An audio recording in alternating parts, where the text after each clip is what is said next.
Can you survive in Anvil as a peasant? For this challenge, our race will be Imperial. Nibene or Clothier doesn't matter. We're choosing Imperial because you get a +10 to your mercantile skill straight off the bat. I believe they're the only race to get that specific bonus at the start of the game. Within the tutorial, you can find the novice mortem pestle. This is the only item we're going to allow ourselves. Our birth sign I don't think matters, so we're just going to go with the lover. I quickly created the peasant class. Our major skills are acrobatics, alchemy, alteration, athletics, hand-to-hand, mercantile and speechcraft.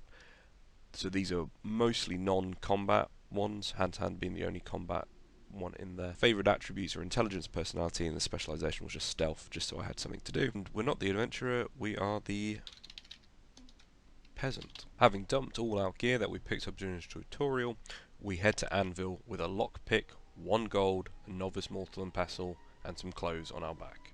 Let's see if we can live in Anvil for 3 days. So we're going to start off by looking around for anything to harvest, and anything we find out here that isn't stealing we can take. So we've found a bedroll that's locked, so that's no good to us. Let's check over here in the pond for a little swim. No, doesn't look like we can harvest any of this. Here we go, a nern root. That's our first little ingredient. Anything around the back here? No, these aren't harvestable. Around the back of this haunted house, the danergous manor.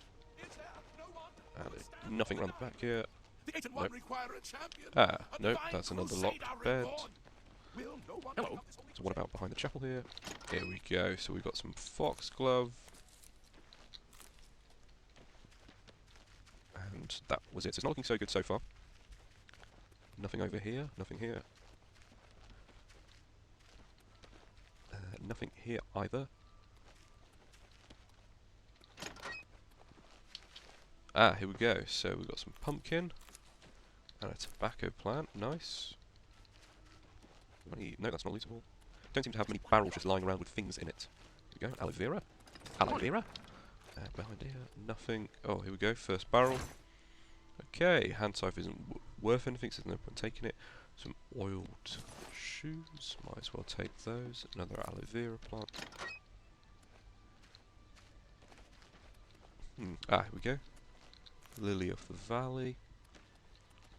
Another barrel, nice. So some coarse linen to repair hammer, that's pretty good, that's 10 gold. These aren't worth anything. Okay, so another Lily of the Valley. Another foxglove. Barrel broom's not worth anything. Barrel hand scythe not worth anything. Another foxglove, another foxglove. Some more aloe vera. Some mountain lions down there. Flax, okay. So I think that's everything in the exterior area here that we can harvest. Let's see if there's anything in this crate. Nothing of value. So we still haven't found a place to sleep. A bedroll somewhere that we could just camp out in, which I'm a bit surprised at. Ooh, no, already harvested that. Because I thought there was one somewhere. I might have another look around in a minute. But if we take a look at what we've collected, we've got 3 aloe veras, we've got flaxseed, 6 foxglove nectars, 2 pumpkins, 3 tiger lilies, and tobacco. So we already know what some of these does because we took alchemy as one of our skills. So we could look at combining some of these into a potion. Resist poison, drain health, drain fatigue, restore fatigue, restore magicka, restore fatigue. Okay, so it looks like pumpkin and aloe vera can be combined into one potion, and that's restore fatigue. The same with the tobacco. Now, seeing as the tobacco is worth 5 gold on its own, I'm probably not going to combine those. But let's use the molten pestle. Let's take aloe vera, the pumpkin, and let's see if that creates something that's more valuable than the raw ingredients. So we've created a potion there, so that was 2 and 1. So let's see if our potion's worth 12. And I got 2 out of that. Oh, amazing. Ooh. So let's do that again. Pumpkin, aloe vera. Look at that. So that's quite a bit of money we've made already.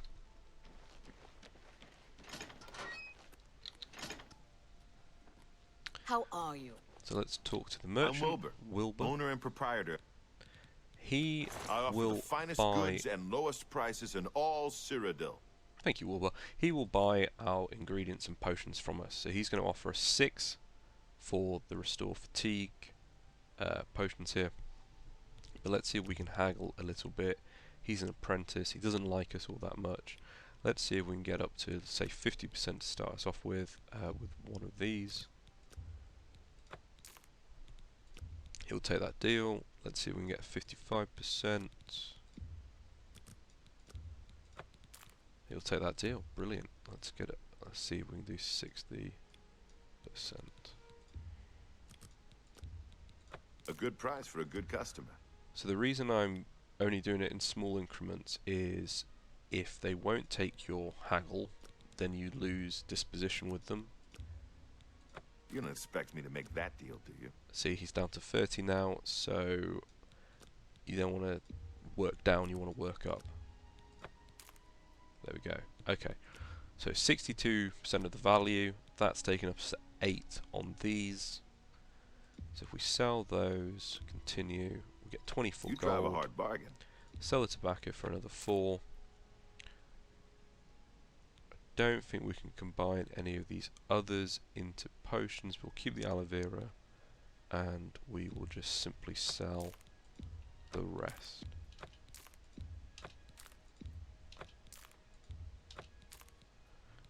So let's see if we can then sort by value. So again, our rules being we need to have 1 drink and 1 food item a day. So he doesn't sell any drinks. Wow, okay. So we can have our grapes, we could have the mutton, that's our food item sorted, so let's just buy that off him.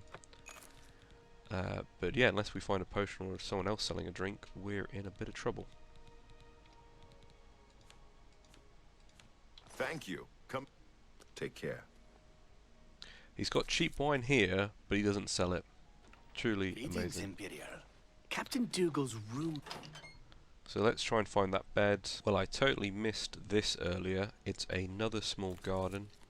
We've got tomato plants, we've got corn stalks, and we've even got some grapevines. So depending on how quickly these regrow, that's our food sorted indefinitely. Brilliant. Let's just see if we get up to the novice, malt and pestle. Corn is also restore fatigue. Grapes are restore fatigue. Tomatoes restore fatigue. So if we do the tomatoes and the grape, that's going to give us a 12. Add in the corn, doesn't add to it. Okay. So we haven't been able to find a bed outside that we can sleep in. We have, however, made quite a bit of gold today. We've got 36 in our inventory. We've got 2 more potions that we can sell as well. So without the mortar and pestle, this would be really challenging to, I think, to have got the 25 gold that Wilbur wants to sleep inside. We also haven't been able to buy any drink yet. I mean, following my own rules, I can drink the potion, and that would be the same. So I'm going to do that and then sell the other one, as well as eat the mutton, and that's my food for the day. I will sleep inside the inn, and let's see if we can survive tomorrow by paying another 25 gold. Okay, the room might be our saving grace here. It comes with a cheap bottle of wine. It comes with a potato, a leek, apple, strawberries, grapes. So we've got plenty of food now and 1 more drink for tomorrow. So let's sleep in the bed and start this again tomorrow. A new day has dawned, so let's see if we can combine a few ingredients to make a potion. So leek, potato, that'll give us another 12 gold. Restore fatigue potion. Let's see, can we add anything else in? No, it doesn't. And that leaves us with corn to eat and wine to drink for today, as well as then 4 potions.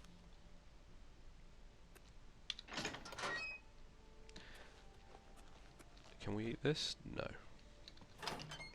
Let's check outside to see if anything else has respawned.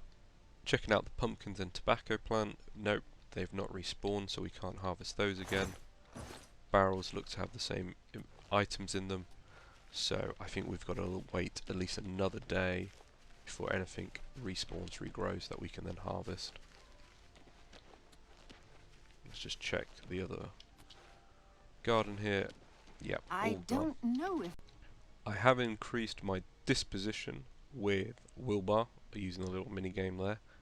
So let's see if I can crank the price up just all the way to 70. Let's just see what happens. He's going to say no. You need to make a better Yeah, offer. I thought he might do. So let's again 65. Okay, he'll take 65. That's good. So let's see if we can get to 67. Oh, he will. And that's an extra gold in our pocket. Will he do 69? Make me a better offer. Okay, 67. We'll leave it at that for now. That's a fair deal. Well, there's not much to do now but to mill about for the rest of the day. And with that, day 2 comes to a close. Let's drink our wine, eat our corn, a healthy balanced meal, and it's off to bed with us. Okay, the start of day 3. Let's see if anything's respawned outside.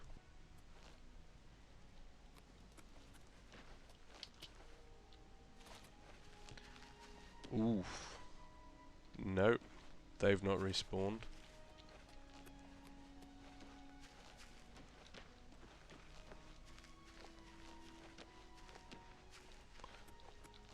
I think it's not looking good.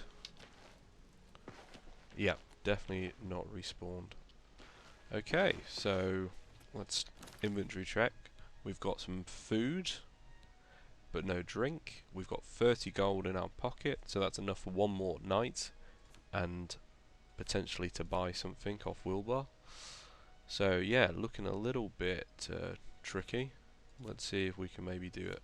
A thought has just occurred to me, so let's take an onion here for 2 gold, and a lettuce for another 2 gold. I wouldn't So make that deal with a pleasure to serve. So we've spent, Farewell. we've spent 4 gold, we take our mortal and pestle, and we create another potion What? that's worth 9 gold. Need a bite to eat? Maybe And something to wash it down with? we can then sell that. So as long as we've got inventory here with Wilbar, we can continue to create potions that are worth more than what he sells it to us. So we can now survive generating more money. We're making a net profit of 5 for each one, so we need to do that 5 times to pay for a room. The only problem is he's still not selling drinks, but we could drink one of the potions we create in order then to live. Okay, day number 4, let's see what's happened outside. So on the 4th day, the plants are still not respawned, so that limits our options on what we can collect, what we can turn into potions to then sell. As long as we can keep buying cheap food from Wilbar to turn into potions that are more valuable, then we will be able to live for longer. I don't see it necessarily as creating a potion. How are It's you? more cooking, Okay, what's this maybe about? working in the kitchen. Not bad. Yes. His inventory has not reset either, so we will eventually run out of items that we can buy. Buying the grapes and the pumpkins at 3 gold each, so that's going to be 6 in total for a potion worth 9. That reduces our profit. So yeah, definitely a tricky one to do long term. So I've taken this a bit further, and we're on day 5 and the plants still haven't spawned back in, which makes me think something's gone wrong, because they should have respawned after 3 days. So let's just leave Anvil and go back in and see if that somehow triggers them to respawn.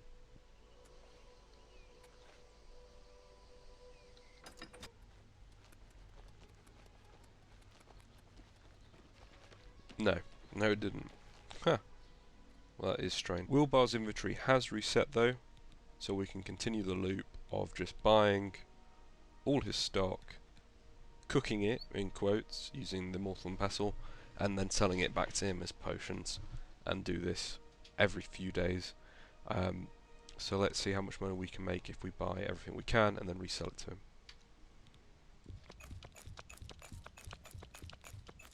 You got that's a good deal. A fine bargain for you. Bought that for us. Thank you. Take care.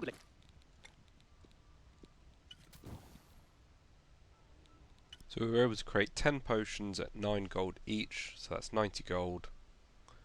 We can sell them to Wilbur in 2 lots of 45 gold each. We've still got these 2 left over, that's our food. But we also want to keep 1 more potion, so it's a little bit tricky.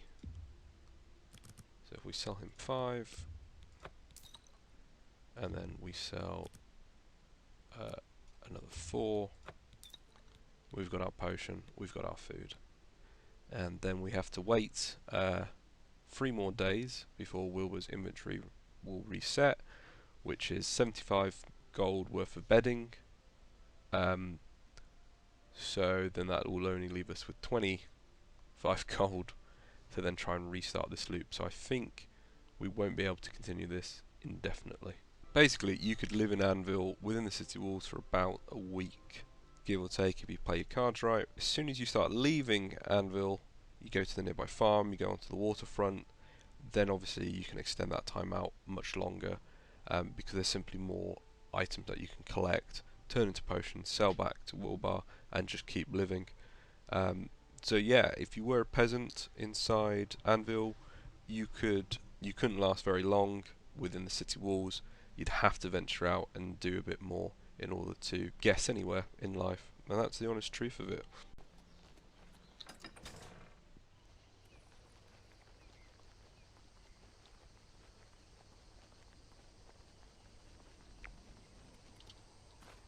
Heading a short way out of town, you've then got Whitmond.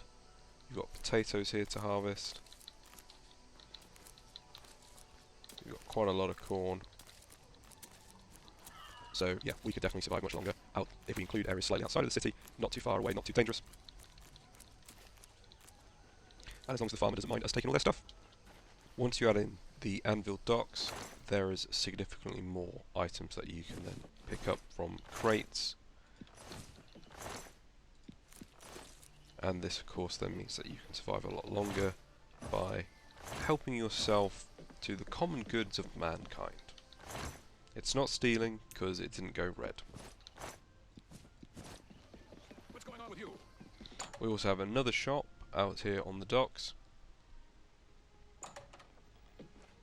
where we can sell other items to. I'm Norbert Lil. I offer the finest goods and lowest prices in all Cyrodiil. I can see Norbert here, he will buy all these clothes off us that we've picked up.